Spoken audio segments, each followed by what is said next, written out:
Good morning, good afternoon, and good evening. My name is Agnieszka Porebska, and I'm CEO of Talent Alpha, a technology platform that provides tech talent unprecedentedly fast from 52 countries.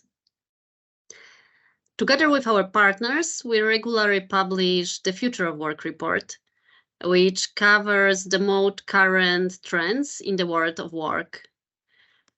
This year, we will talk about AI, and that's why I have invited a great guest who will tell you more about the connection between AI and creativity.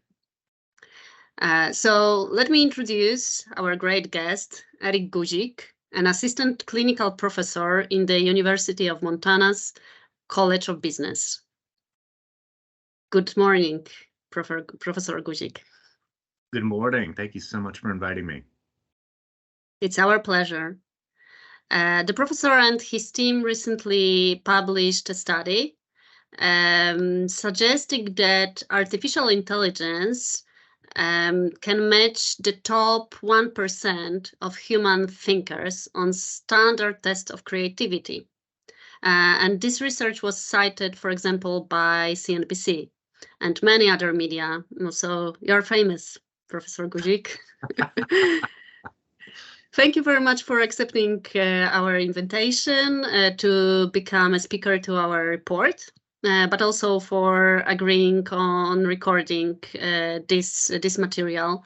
And it would be great to know a little bit more about you. Well, it's my pleasure. Thank you so much. Please tell us a little bit about yourself and your work in the University of Montana. I know that you are also part of the organization which is called Future Problem Solving. What exactly you do, and if you could tell us more. Yeah, well, let me begin with future problem solving, since you mentioned that. My introduction to creativity and problem solving was through that program, Future Problem Solving. That was a program developed by a psychologist and educator here in the United States, E. Paul Torrance. And E. Paul Torrance is known as the father of creativity to many here in the United States and around the world. And he developed the same who created the test? That's exactly right. So he was someone who did quite a bit of research into how to understand creativity and then how to measure creativity. His tests were based on previous work in psychology in the United States and around the world. And this was a time during the 1950s and 1960s where we were beginning to try to understand creativity more as a science rather than as this magical or mystical gift that we seem to have as human beings. So in psychology at that time, there were new attempts to try to define creativity and, interestingly, new ways to try to evaluate how creative we as human beings were. The reason why Torrance and others were doing this, they saw this as an ability that could be improved over time. So Torrance was very clear. He did not see his measures as an intelligence quotient test, as an IQ test. He did not want this to be a measure of the top capacity of how creative we could be. He saw this as a way of improving our creativity over time. So that's really why he developed these tests. It really wasn't a competition. I'm more creative than you. It's let's identify your creative abilities, and then we can understand how to improve that creativity over time. And that's important. So I think Torrance and many others in psychology, in education, we assume that creativity is an ability that we all hold as human beings. And as an ability, it can be improved through practice, through experience, and through the application to different areas in our lives. So that was an important contribution of Torrance. That was my introduction to creativity in the problem-solving process, future problem-solving. And let me tell you a little bit about the process, because I think it's important in how I understand creativity today. We were placed on teams, and I was introduced to this process in the 7th grade. So this is not something that was offered in the normal classroom. This was something that was offered to a group of students, part of a gifted and talented program. So it was called enrichment, and it was meant to enrich what you would learn in the normal classroom. So we were taught a 6-step process. And the process was giving us a topic, usually set in the future. Interestingly, one of the topics way back then was artificial intelligence, also genetic engineering. There was a topic called space junk, so satellites that had been left out in space. We would research the topic, and then we were given a one-page scenario set in the future, and then we'd apply that process to try to solve problems that we found in that scenario. So the whole goal was to think creatively. Can we identify problems that other teams might miss? Can we generate solutions that might be a little bit different? And then can we develop an action plan, a main solution that could be implemented to solve a main problem? Interestingly, we were scored for not only the amount of ideas that we created, which is called fluency, but also how different and novel our ideas were. And that's called originality. So we were actually scored, each original idea we developed, we were given 3 additional points. So from the very beginning, I was introduced to a way of understanding creativity that could be measured. And that, of course, has influenced how I understand creativity and how we can teach and train and improve our creativity over time. It's a program, and there are different programs like this around the world. I think it shows that, yes, not only can we identify creative ability, but we can improve creativity over time. And that's been something I've been focusing on for most of my adult life. When I look back, I studied engineering in college, but I took an economics class, and I just became very interested in how we apply our creativity in the business world. It's an incredibly important part of innovation. You cannot have innovation without creative thinking, without problem solving, identifying not only need, which is a problem, a pain point, but also different ways to solve that need. And that's how I understand creativity in the economy, in the business world. We use creativity all the time, not just for generating products and different types of solutions, but also identifying need in different ways, different messaging, different marketing strategies. And you'll notice I keep using that word different quite a bit. That's how I understand creativity. Whenever we think differently to generate a different or novel or unique solution to identified problem, we're being creative. And usually we associate that word creativity to music or art, maybe poetry. Those are specific examples of human creativity. But in all of these types of activities, what we're doing is something we understand in economics as a form of production. We're taking resources, we're taking ingredients, we're taking factors of production, and we're making something new. And again, that word new is important. Whenever we combine resources in a new and different way to solve a problem, we're being creative. That's how I understand that process of creativity. And what's the difference between creativity and innovation and being innovative? Or maybe it's the same.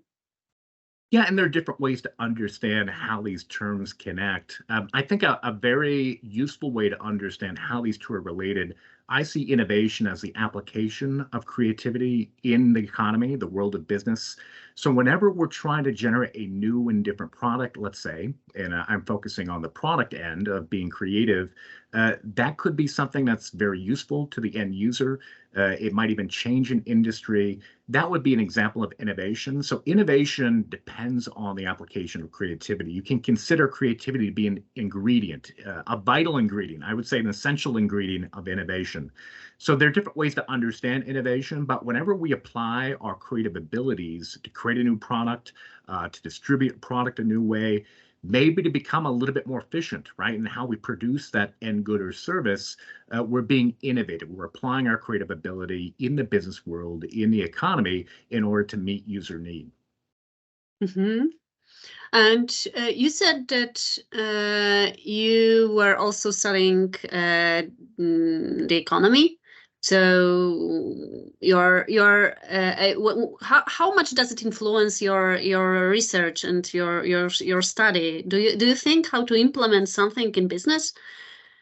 It probably influences me too much. I think my fellow researchers in psychology might argue. So I'm very aware, I think, of my biases toward business and economics in terms of how I understand creativity. I see creativity as, again, a form of production. It's a process of combining resources in a new and different way to solve a need. For an artist, it may be a need that it's very aesthetic, right? We're solving a need maybe to understand the world in a different way. So it's very personal. In terms of business, I think every business in part is solving a problem. It's a need that we see in the economy, and we figured out when we're creative a new and different way to solve that problem. So, in terms of how it relates to my understanding of innovation and creativity, that background I have in economics, I mentioned I took that college course in economics. I ended up switching into econ as my major. I did get my PhD in econ.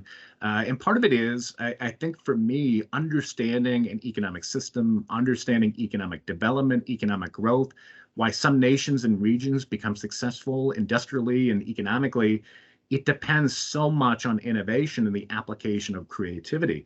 I don't want to diverge too much and get too far off topic, but when we look at those regions of the world that were able to industrialize, were able to innovate, those were also regions that went through the Enlightenment, that were very open to new ideas.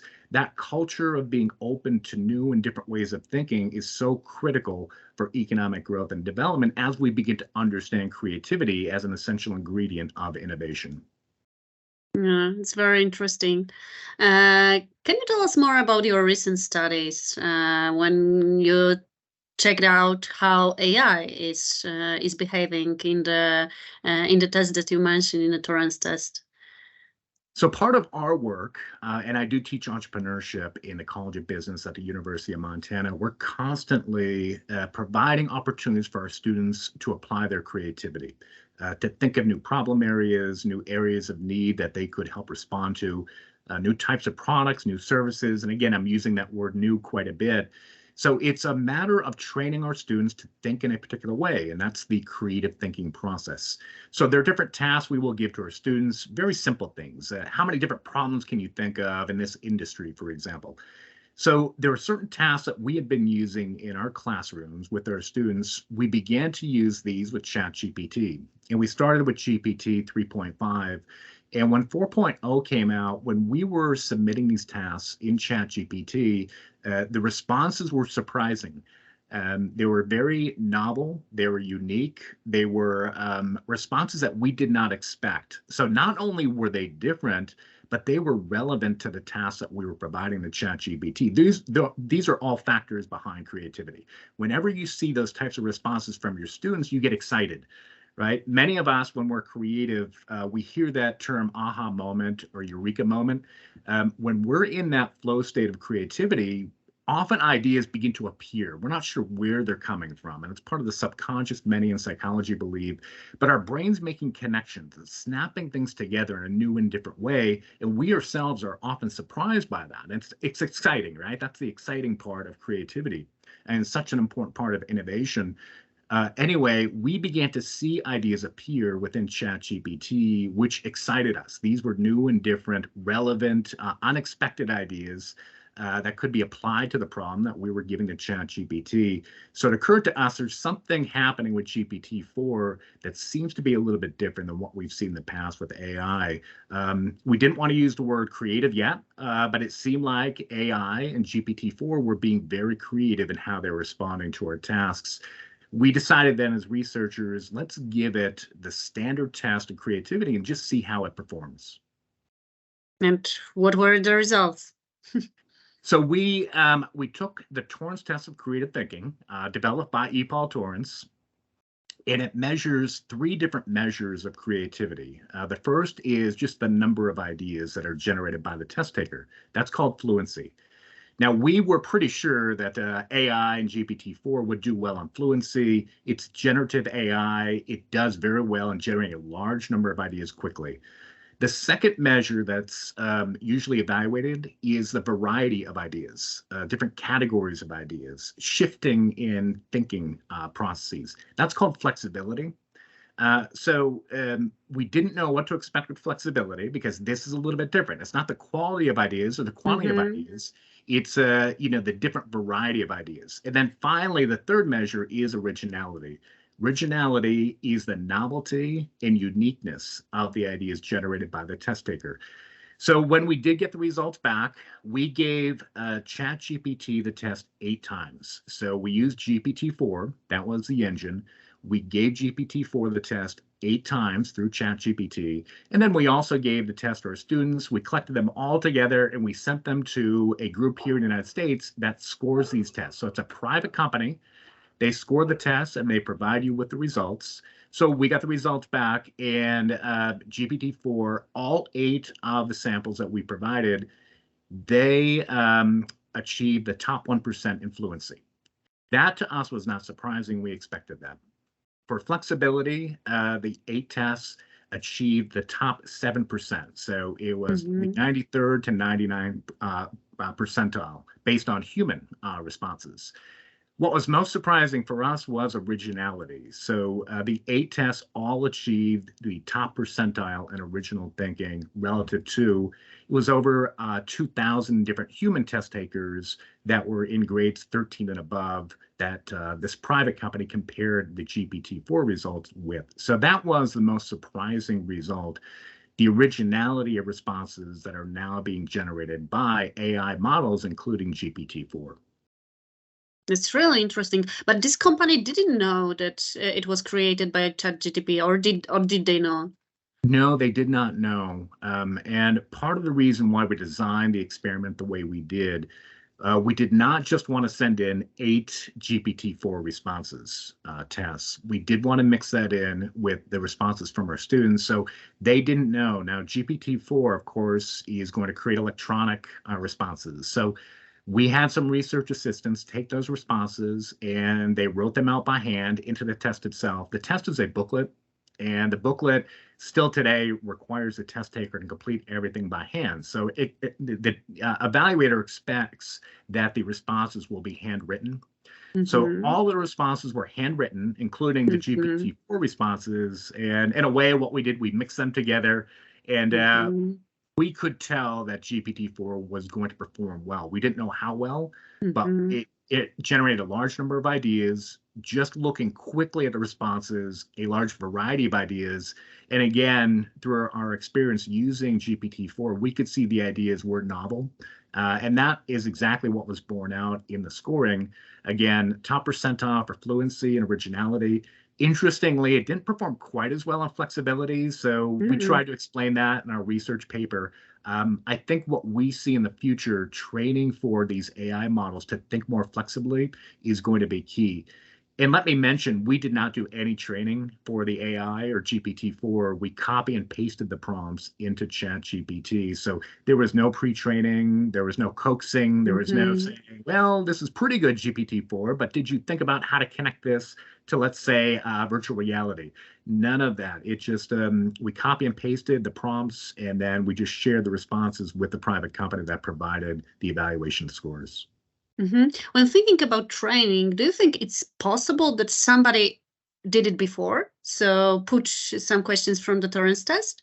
Yeah, great question. So one reason we selected the TTCT, the Torrance Test of Creative Thinking, it's a private test and the prompts are not available online. In fact, I can tell you the company itself does not have a database or any online presence. You have to take the test by paper. You cannot take it online. So if you do a search for the TTCT and you can ask GPT-4, what are the tasks on the TTCT? It's going to tell you, I don't know. These are private materials. So it's private intellectual property, and that's one reason why we chose the TTCT.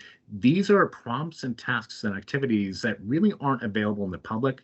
There's no public database. There's no Reddit sub-channel where there's a discussion of these prompts. So it would be challenging for any human to find these prompts, and you can try this, and that's partly because a private company, this is their business. They're trying to protect these prompts from public consumption because, again, that's what they provide, testing of originality. So they're very, very diligent about protecting the prompts and their intellectual property. So we rather can trust it.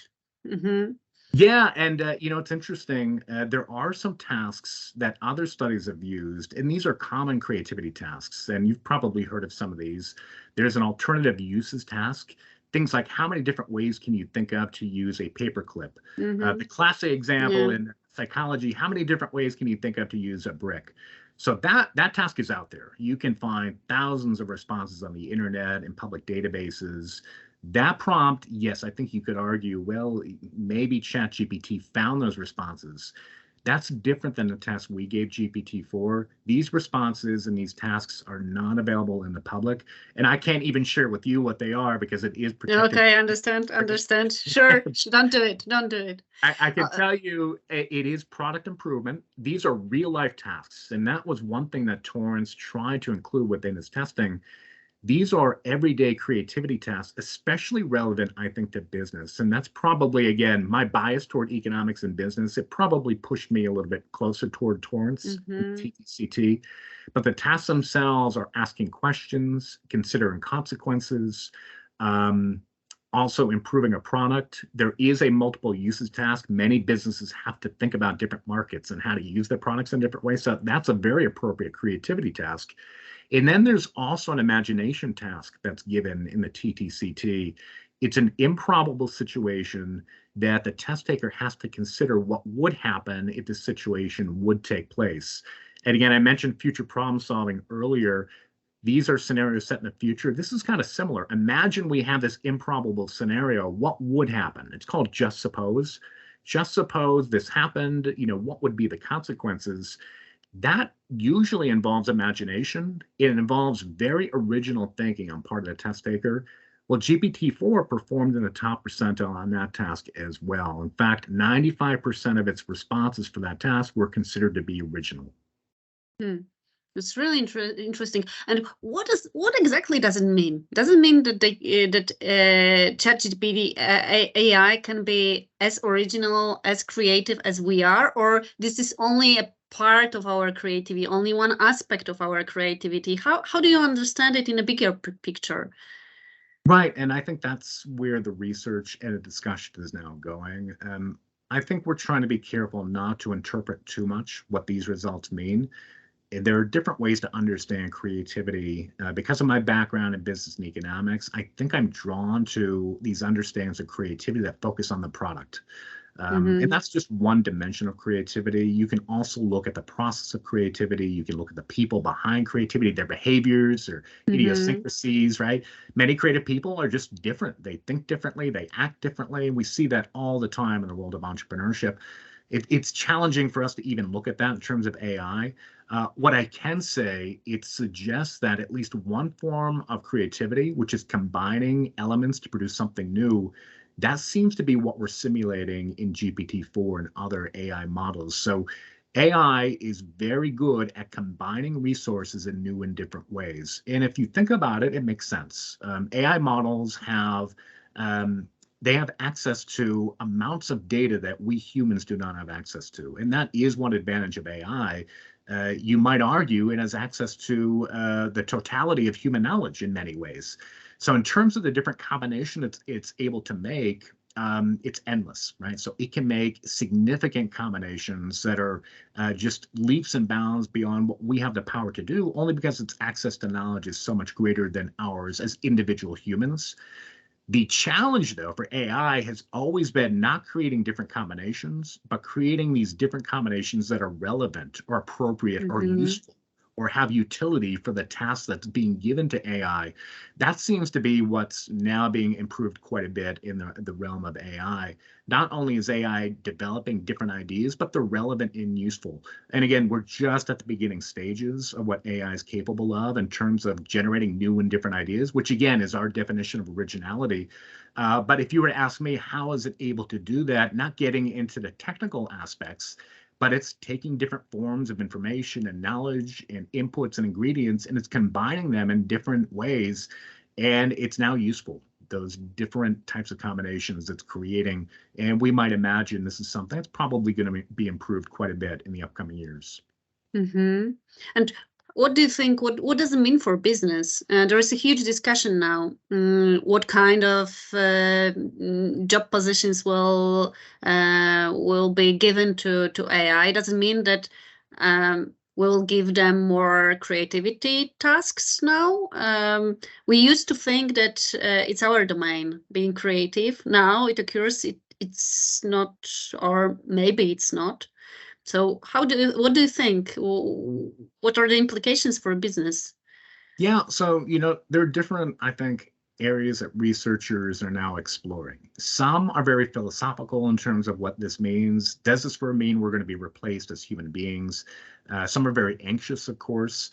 And I think, that anxiety can be applied in different ways, right? Maybe this challenges what it means to be human. I'm not really, I think, knowledgeable enough to speak about that. What I can speak about is what it means, I think, in terms of business and economics. We do know every region of innovation depends on creative thinking, as I mentioned earlier. So in terms of the impact it's going to have on companies and regions and nations, it's going to be significant. Here's a tool that allows us to generate original ideas in a way we've never been able to generate before. If we look at the European Enlightenment, if we look at industrialization, again, we know a central ingredient is creative thinking. Well, now we have a tool that is going to generate ideas in new and different ways that we've never had before. So this is going to be a significant breakthrough for business and industry, for regions and nations. I think that's very clear. This is going to be a key component of future innovation. Now, what it means for, I think, us as human beings, AI right now cannot replace us as creators. So I mentioned earlier, there are different ways to understand creativity. There's an aspect of creativity that depends on the person, right? That individual who's providing the task that needs to be solved, who's interested and curious in solving a particular challenge. Right now, AI, I don't believe, and this probably needs to be tested, I don't believe AI is able to identify areas of its own inner curiosity and interest. So right now, AI is a tool that we can leverage as businesses, as economies, as regions and nations in order to help us solve problems. So that's the way I see AI currently, as being useful in terms of its creative abilities. We can give AI tasks, kind of like a brainstorming team. Now we have a new member of our team who's able to generate very original ideas. And I think we all know this can be challenging for companies and businesses to pull off. There's a whole body of research that argues that brainstorming does not work, that team brainstorming is even worse than individual brainstorming. And part of it is psychologically, often we're not comfortable sharing new ideas. We want others to agree with our ideas. And it's a challenge then to get teams, especially businesses, to think in new and different ways. Well, here's a tool that really doesn't care what we think about its ideas. It's going to give us its ideas no matter what. So it'd be interesting to integrate this form of AI with other team members and push us to be more creative. And that's what I see as the real benefit of the tool. This is a complementary tool for generating new ideas and being part of an innovation process. I don't think it's going to replace creatives, so-called, within industries right now. This is going to be a tool that we as creatives use in order to support the goals of business and industry. I would like to come back to the point you said that AI doesn't have curiosity. So do you think it's something that is the current state and it will not, and it will be something that will be connected strictly to people, and it will be the place where we will keep our domain, or it can change as well? Yeah, and I have to be careful because my background right now is not in computer science, and I'm not aware of some of the research and development that's taking place within OpenAI and some of the other companies working on these AI engines. But I don't believe currently that AI has anything that we would relate to human curiosity. It's not driven to solve certain problems or to find certain needs that it could then maybe apply a creative process to. With that said, I can imagine this could be programmed, right? This could be a form of logic that could be applied in the future to AI, and that would be an interesting application of AI. But still, there would be guidelines that I think we would need to apply to that form of curiosity.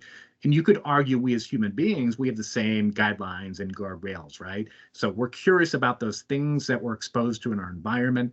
And that's an important part of creativity too, that environment that we operate in. So these are all areas that I think are going to be explored and researched and developed more in AI. Currently, though, my understanding is we are the curious ones. We are the human beings who have goals, who want to understand how to solve certain problems or how a certain part of the world works.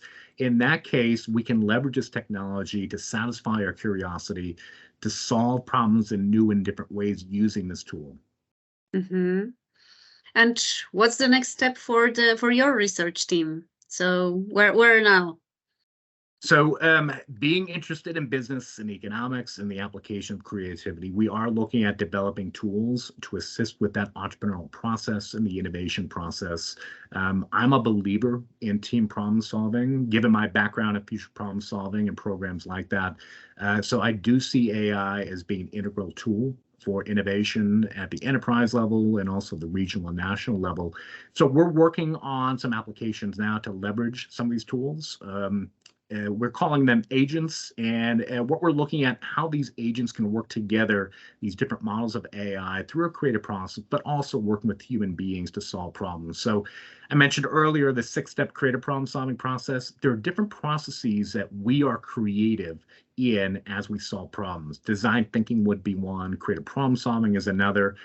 So there are areas where we think creatively, and that can be applied effectively, we think, with AI to solve problems. So that's what we're working on now.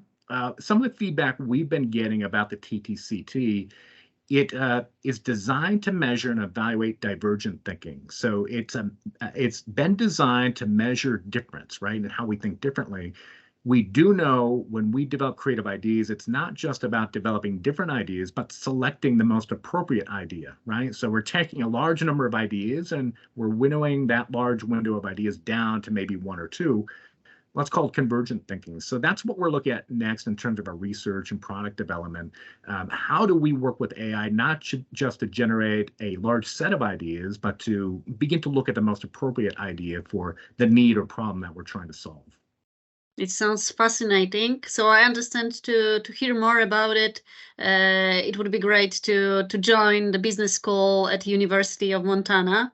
Is there any other place where our listeners can hear more about what you do? In terms of the University of Montana and our work, or just in general? In general, where to find your research or your work? Right. So our actual research project was just published in the Journal of Creativity, and you'll be able to find our research. You'll be able to read about our assumptions, how we define creativity, the different limitations and challenges we faced in the latest issue of Journal of Creativity, and you can find that online. And perhaps we can place a link as part of this segment. Yeah, sure. Be happy to Well, direct listeners to that. And we also have some other articles that we have released. The Conversation is an online repository of articles that we've just contributed to. So you can find a little bit more descriptive work of what we accomplished within that journal. And aside from that, there's some incredible work going on, I think, throughout entrepreneurship programs and business programs. The Wharton School is doing some incredible work in this area now. So, yeah, I think it's an exciting area to be part of. And we're always looking for partners. So let me mention that if there's anyone out there who'd like to collaborate with us, we're very open at the College of Business at the University of Montana to working with industry and business partners. So if there is interest in that, please do reach out to me directly. We'd be thrilled to work with you. awesome. Thank you. Thank you very much, Professor Guzik. And let me invite everybody to subscribe for the Future of Work report. We will put the link under the recording. So if you would like to get the report, please subscribe, give us your email, and we will send it to you when it's ready in November. Thank you very much. Thank you for being with us. And see you soon.